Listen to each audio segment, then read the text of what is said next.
Okay. Can you guys see that now? Okay, and you can follow along with me if you want. It's totally fine. I probably would encourage you to follow along. So this is a student sample. All of your samples are slightly different sizes. Again, as you can see, it's a little closer together, the mark making, and then it gets further apart. This one's, they could have pushed the value change a little bit, but it's neatly done, which is a good thing.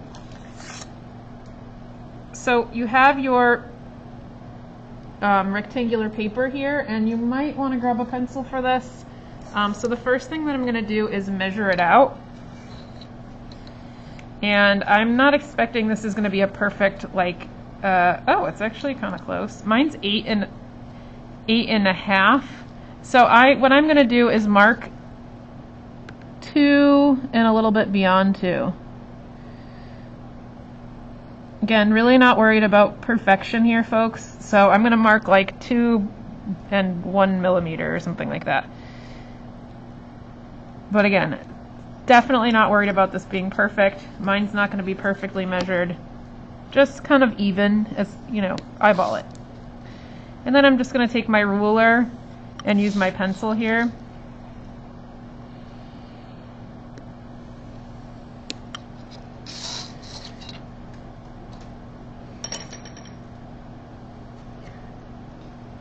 All right, so the first thing you could do is,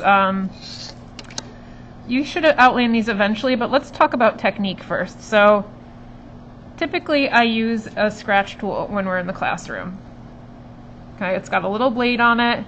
It has sort of a curved underside, and when you hold this blade, you kind of hold it down and at an angle, so you're holding the blade at an angle. In the videos we watched, some of the artists used X-Acto knives. If you have a sharp knife at home, you certainly could try that, but the paper clip works really well too. So I'm going to show you how to do this using this tool, and then I'm going to talk about using the paper clip. So to use this tool, and again I'm a lefty, I'm going to try what we call cross-hatching. So cross-hatching is almost like a little tic-tac-toe, where I'm doing 3 different marks over each other. So I'll show you that on a regular piece of paper.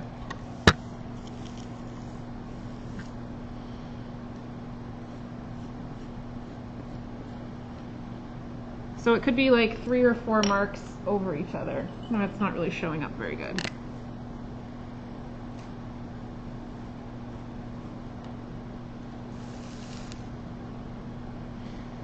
you need to grab a ruler? Oh, go ahead. Up front. In the drawer, that open drawer. Okay. So that's cross-hatching. I'll talk to you about a couple different textures we're going to try out, but then let's try it together using this other tool before I talk about these other textures. So here's my scratch board, and here I am now using my I'm using my paper clip that I have sharpened. So now I'm going to try with the paper clip. Actually works pretty well, considering it's a paper clip. I'd say it works almost as well as the scratch tool. That's great. I did sharpen mine though. Again, if you haven't sharpened it, I think you'll find if you sharpen it, it works better. Although it does work if you don't sharpen it.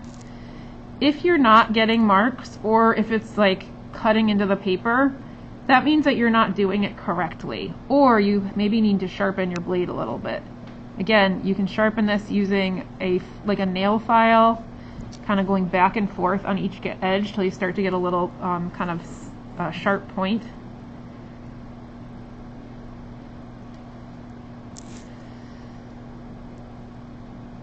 I'm putting pressure on the tool, so I'm really holding it tight.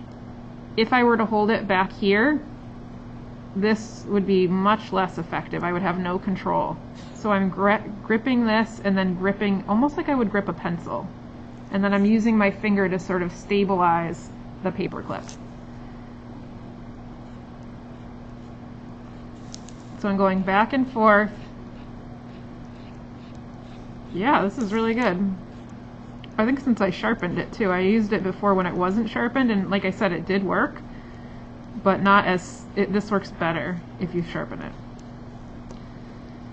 Okay, so as I move down this page, I'm going to start, I might keep the next row kind of heavy by doing my cross hatching. So I'd start out with the cross hatching, even if you're not sure if you have cross hatching in your piece or where you'd use it, try it out, because it's a very commonly used texture, and it has a lot of different applications.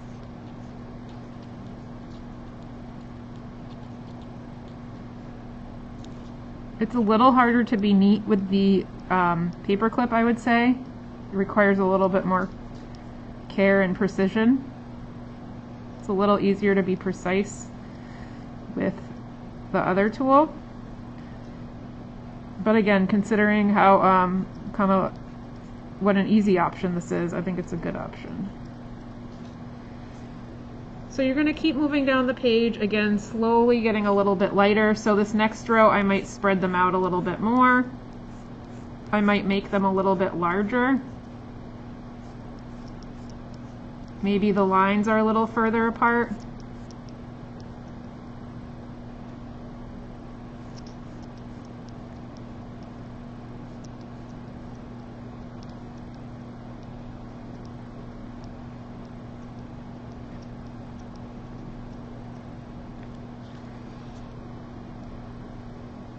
They can overlap each other too if you want, or you can allow them to be a little bit more spread out.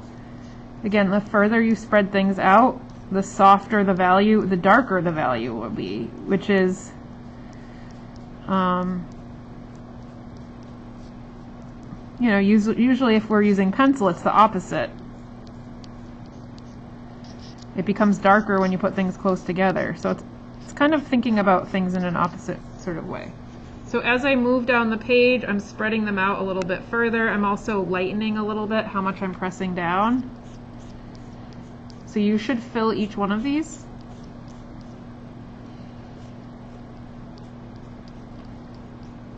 Now as you're working on this, I'm going to talk briefly about, well, I think I'll finish this first, and before I talk about the next step, I'll talk about a couple other textures and how to make them.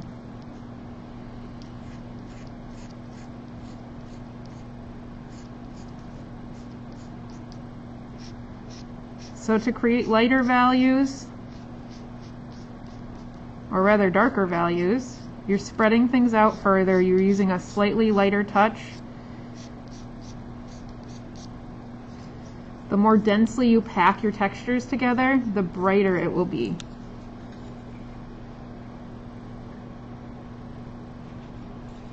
So I might even go back and layer this top part even more heavily.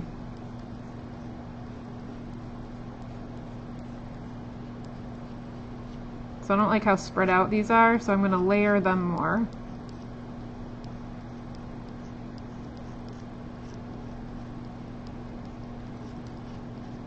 Again, if you're having a hard time scratching, I want you to really grip that tool. Look where my finger is. There's just a tiny little bit of that tool showing because I'm really gripping it tight and putting pressure on it to hold it stable. If it's wobbling all over the place, you are going to not have any control.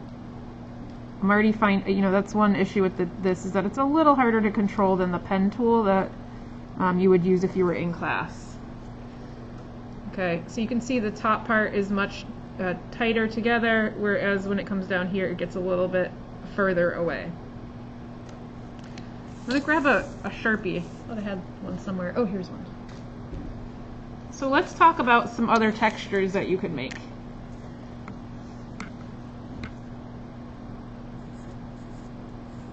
So this is cross hatching. This is a good one.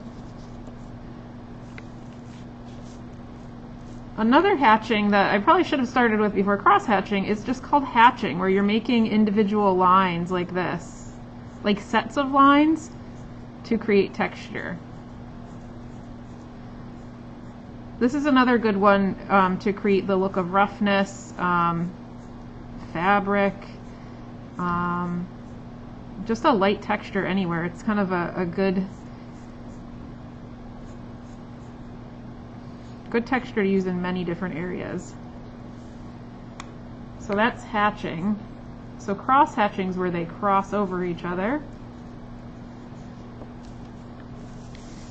Another one that my students enjoy using is stippling. Although I've got to say the stippling, especially when you're doing scratchboard, is quite labor intensive. But it can be a beautiful way to show sand, to show clouds, to show texture on a rock. It really could be used anywhere. On a face. So here's the stippling. Stippling is just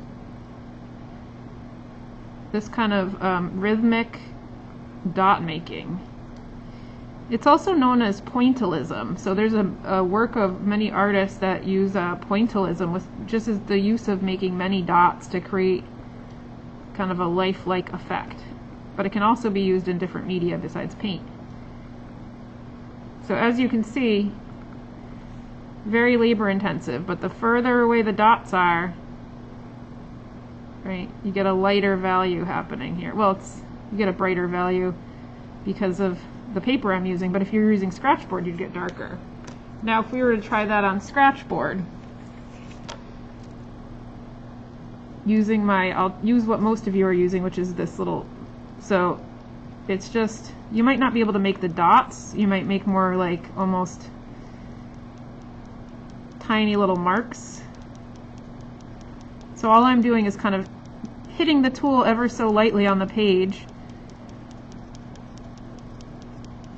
So if you do this one, don't feel like you have to fill the whole page. Maybe you try half of the page with it. Maybe you do try something else on the other half of the page, because this one is very labor intensive, and you know, it'd be great to use it in a large area, but most of my students say their hand starts to hurt after they do that for too long, because it does take a lot of work to do this one. But it is a kind of a beautiful effect too. So if you want to try that in a spot, and then maybe you try a different texture out in the rest of it. So this camera's not focusing that great, especially because it's metallic, but it gives you sort of a soft dot effect. Yeah, it's just very hard to see this. This isn't focusing great. Let's talk about a couple more. So this is called stippling.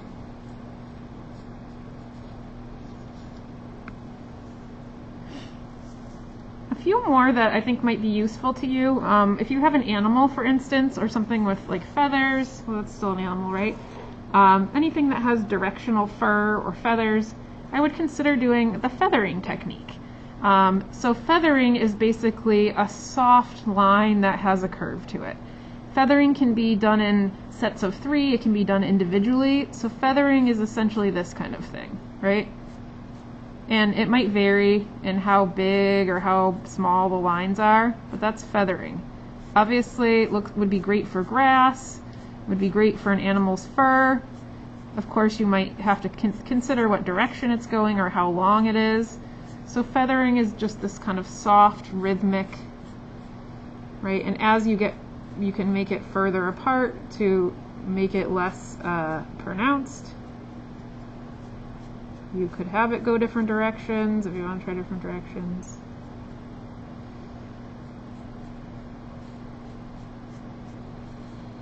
Again, see what happens when you put it close together and far apart. When you use a softer amount of pressure versus a harder amount of pressure. So, feathering.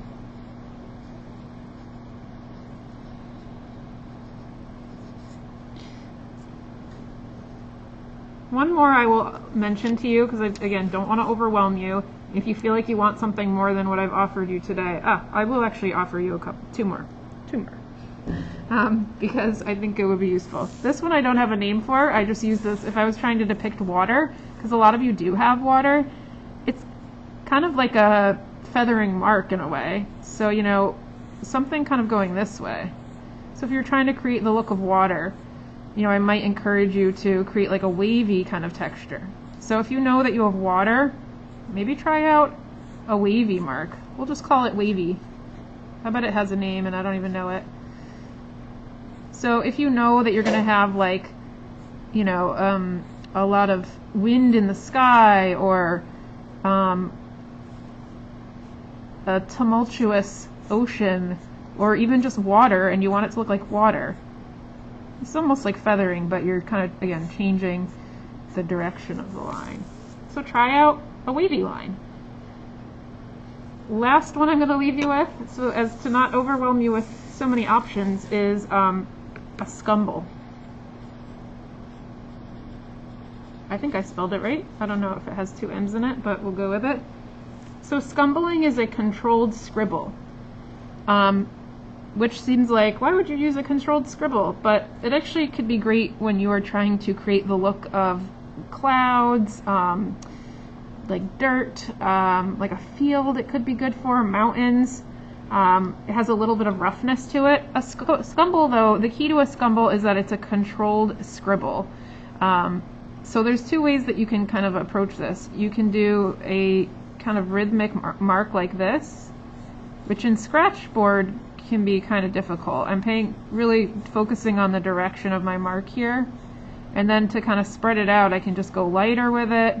I can kind of skip parts of it to make it lighten up.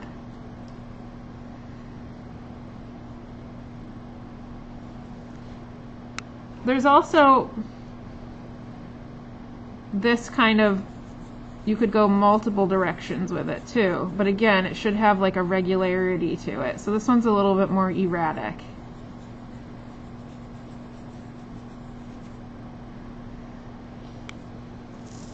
So those are some options that I would recommend trying today. These are all, except for the wavy one, which I kind of just made up on the fly there. I mean, it's something I teach a lot to my students, but I don't usually teach it formally, but I'm like, wait a minute, you guys are, a lot of you are doing water, so I think it's good to mention it. Like, that would be a good one to try. So I want you to try 4 of these. So you've got hatching, cross hatching, stippling, feathering. I'm going to leave this camera on so you can see my list here if you want, and I will also post this on the classroom, although I think there's a lot of good stuff on there too. I'd like you to also go through and when you get a chance, do your try to do your lines in with your Scratch tool too. Again, these textures maybe look easy as I do them on the regular paper, but they might be harder on your Scratchboard because you're using not a pencil, right? It has more limited, you can't go every direction with your Scratch tool.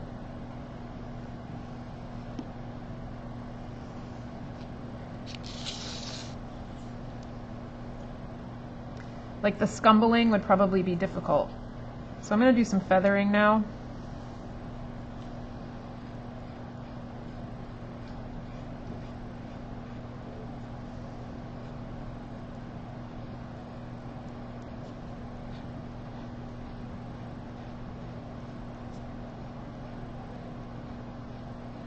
I guess I should probably take my attendance, so I'm going to do that while you guys are working. Does anyone have questions? Is anyone having issues with their Scratch tool or needs help with anything? Oh, I can turn my camera on too so you guys can see me on my other computer if you want to see me.